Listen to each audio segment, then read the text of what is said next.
Ég heiti Oddný og ég er 4. árs læknanemi og á voran 3. árs hjá okkur að þá allir nemar að velja sér rannsóknarefni og skila BS-ritgerð og ég valdi mér framkvæmdin fæðingu á Íslandi árið 1997 til 2015 og breyting í tíðni keisaraskurða og ég er hérna stödd frá Háskóla Íslands af því að aðalleiðbeinandi minn var Alexander Smárason og hann bauð mig að koma hingað í dag og ég þakka honum fyrir það. En tíðni keisaraskurða fer hækkandi allan heim, einnig á Norðurlöndunum, en þau eru samt sem áður með lægstu tíðni keisaraskurða í þróuðum ríkjum sem hafa lágan burðarmiðstöða. Þar sem aukin tíðni keisaraskurða er mikið áhyggjuefni í hinum vestræna heimi er það mönnum mikilvægt að skilja af hverju þessi hækkun stafar. Framköllun fæðinga á Norðurlöndunum hefur einnig aukist síðustu áratugi og hefur Ísland fylgt þeirri þróun. Óljóst er hvort aukin tíðni framköllunar fæðinga á Íslandi er að stuðla að aukinni keisaraskurðartíðni.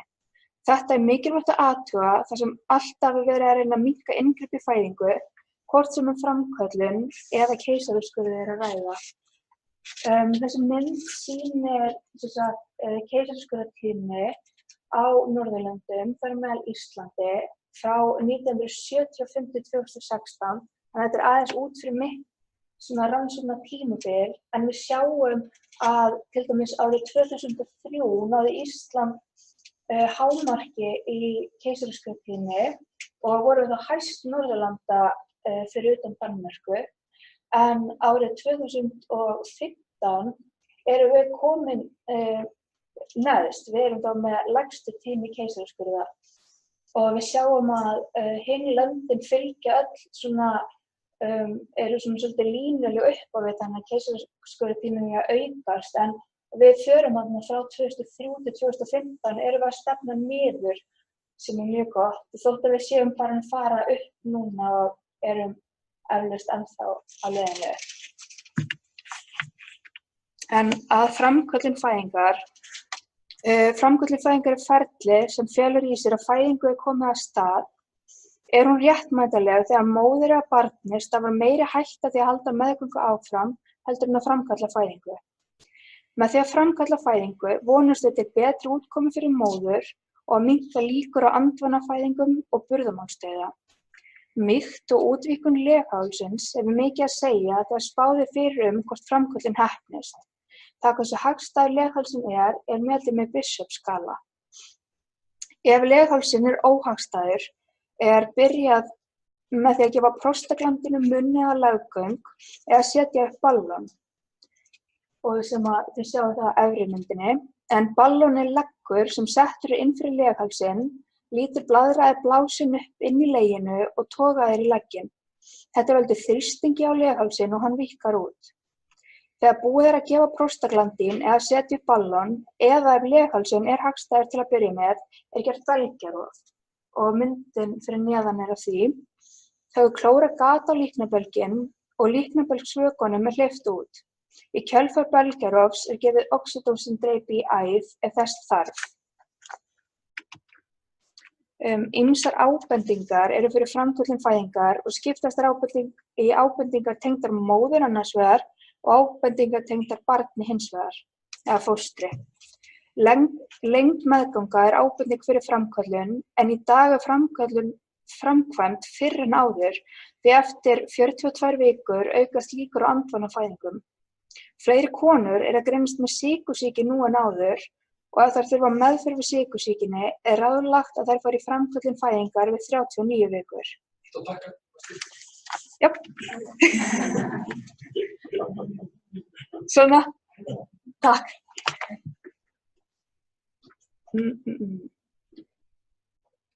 Rannsóknir hafa sýnt að ef konur eru með meðgöngueitrun er betra að framkalla fæðingu fyrr, jafnvel við 37 vikur, en það bætir útkomu fyrir móður og barn.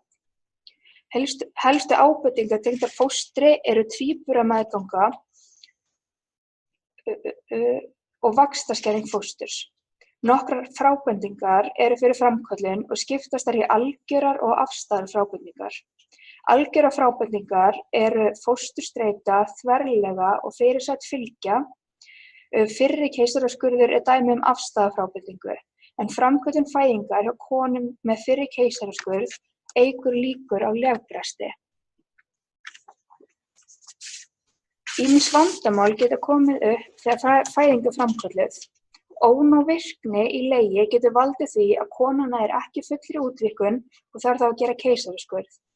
Ef kona fær of tíða samdrætti í legi veldur það minnkuðu blóðflæði og þar með súrefnisflæði til fósturs og getur það valdið fósturstreitu. Í þessum tilfellum þarf að gera keisaraskurð. Ef fæðing misheppnast þarf að gera áhaldafæðingu eða keisaraskurð og fer það eftir því hvort leghalsinn hafi náð fullri útvíkkun eða ekki. Robson-kerfið var sett upp sem fagrýni á útkomu fæðinga og þar með á keisaraskurði. Robson-flokkunarkerfið flokkar allar fæðingar í 10 hópa þar sem tekið er mið af fjölda fyrri fæðinga, fyrri keisaraskurða, meðgöngulengd, upphaf fæðingar, fósturstöðu og fjölda fóstra. Hver kona flokkast og getur einungis flokkast í einn hóp.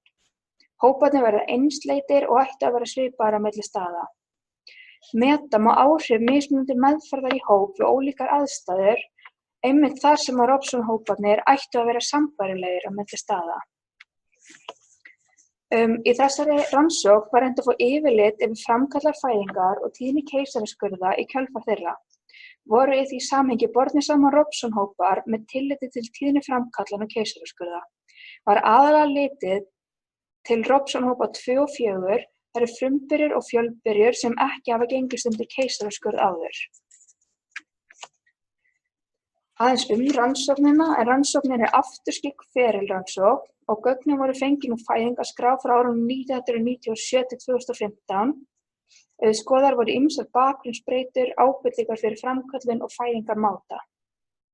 Rannsóknartíðin var tæpar 82.000 fæðingar á tímabilinu.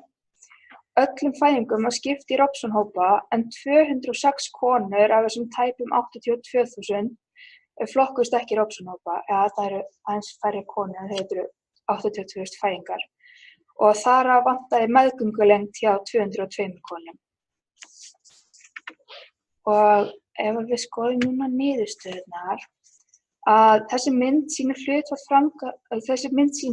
framkallara fæðinga hefur aukist umtalsvert á tímabilinu. Hlutfallið var 12% árið 1997 en var komið upp í 24,5% árið 2015 og er það rúm tvöföldun. Hærra hlutfall frumbyrja en fjölbyrja fyrir framkalla fæðingu og helst það trend út allt tímabilið, eins og sést á þessari mynd. Þessi mynd sýnir hlutfallslega stærð Robson-hópa. Á henni sést að hópar 1 og 3 sem eru frumbyrjur annars vegar og fjölbyrjur hins vegar sem væri sjálfkrafa sótt minnka á tímabilinu. Aftur á móti eru hópar 2A og 4 sem eru frumbyrjur og fjölbyrjur sem fara í framkallaða fæðingu að stækka sem eru í samræmi við það að hlutfall framkallana er að aukast. Við sjáum einnig á hópur 5 sem eru konur sem hafa farið í fyrri keisaraskurð er að stækka. Skýringin á því að hverju hópar 1 og 3 er að minnka en hópar 2A og 4 er að stækka er svo að konur sem að væri í hópum 1 og 3 er að færast yfir í hópa 2A og 4 vegna aukinna framkallana. Þessi mynd sýnir fjölda framkallana eftir Robson-hópum og það sést að hópar 2A og 4 sem eru frumbyrjur og fjölbyrjur með innbura í höfuðstöð og tíma sem fara í framköllun fæðingar eiga langstærsta hlutdeild í framköllun fæðingum á meðal Robson-hópa. Ég ætla því að einblína á þessa hópa þegar framköllun fæðingar og tíðni keisaraskurða í kjölfarið er skoðuð. Hérna sjáum við keisaraskurðartíðni innan 4 Robson-hópa. Hópar 1 og 3 annars vegar þar sem allar konur fari sjálfkrafa sótt og engin í framköllun og hópar 2A og 4 hins vegar þar sem allar konurnar fari í framköllun. Þessi mynd sýnir að keisaraskurðartíðni er vissulega hærri í framköllun fæðingum heldur en í sjálfkrafa sótt en þar með er ekki sagt að hærri framköllunartíðni hækki keisaraskurðartíðni.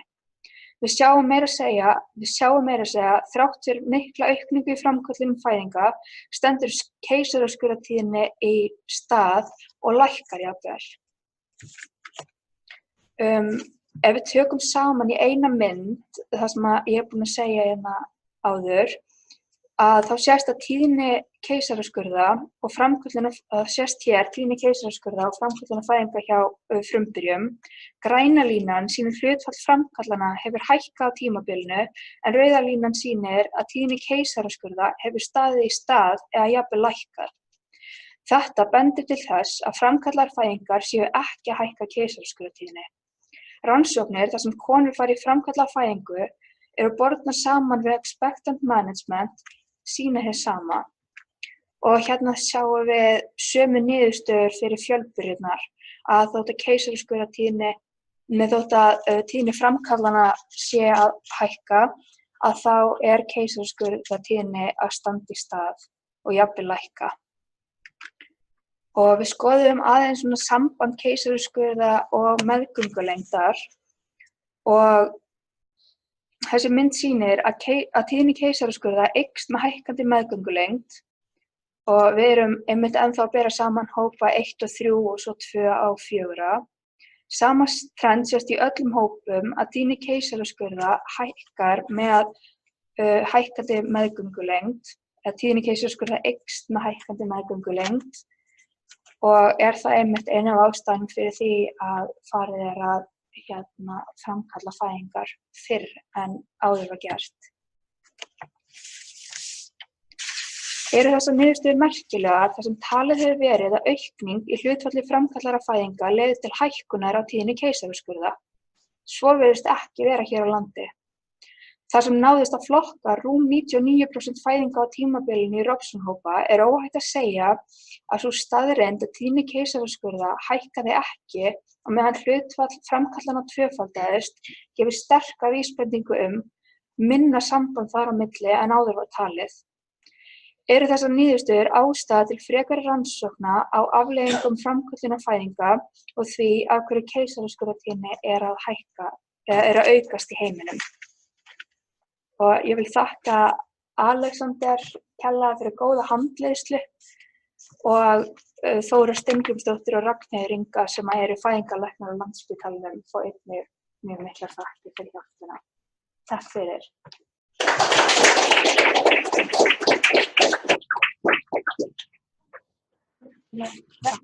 Takk fyrir. Er eitthvað spurningar?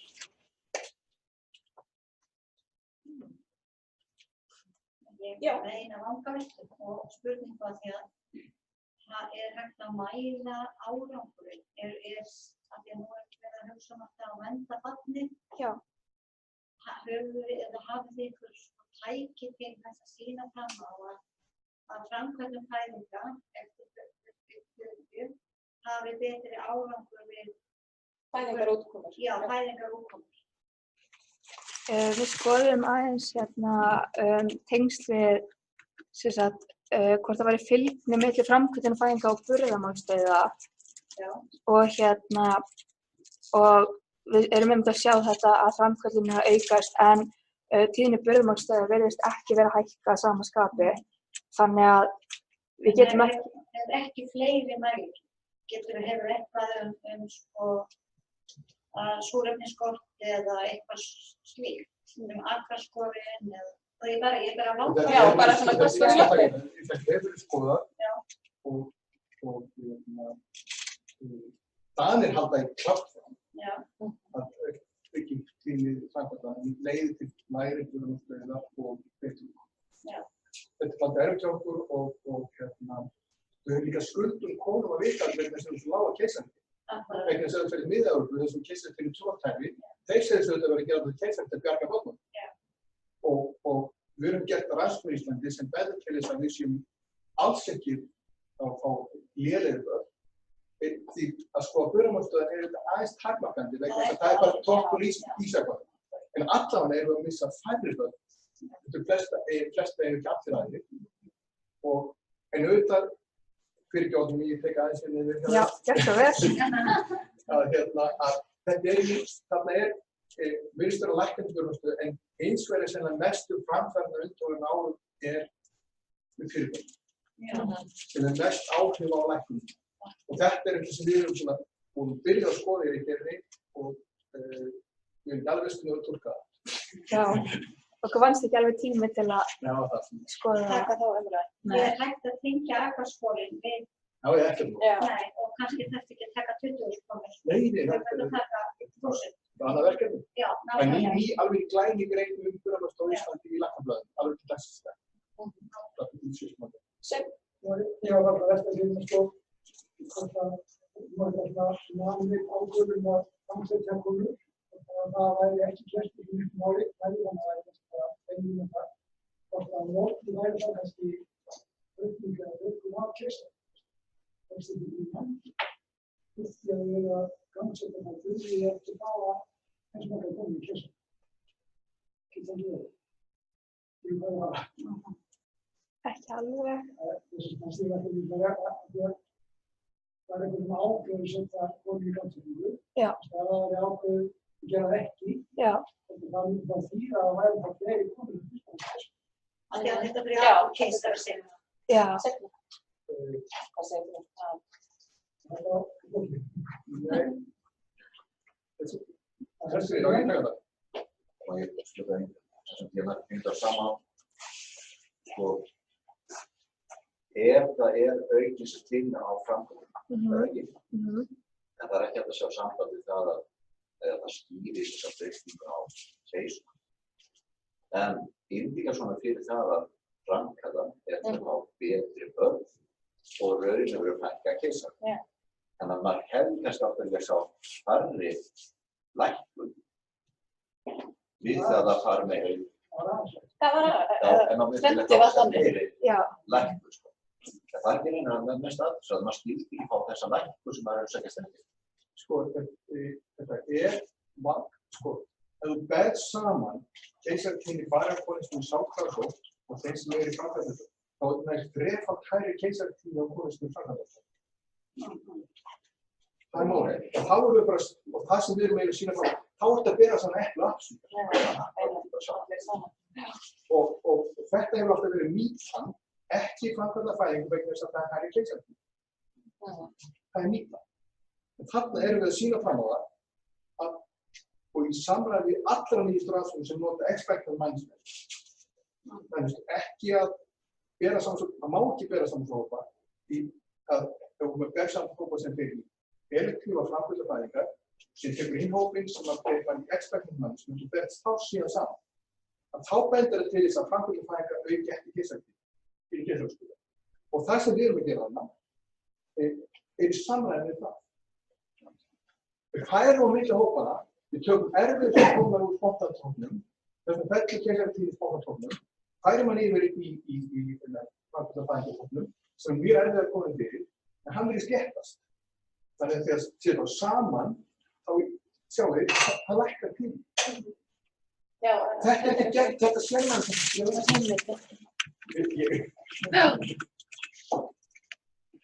En hefur ekki viljað sjá ennþá meira?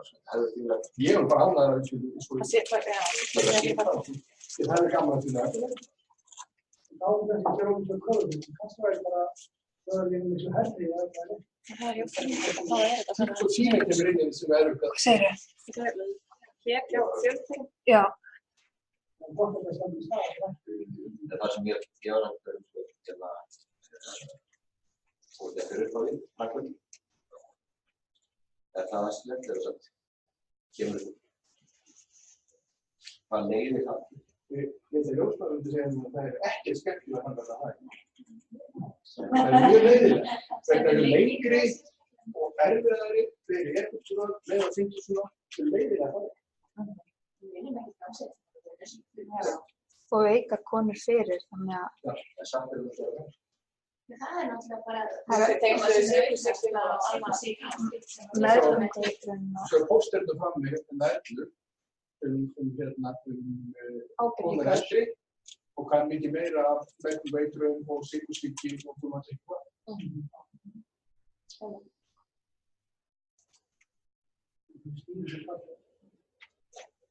Er þið flott?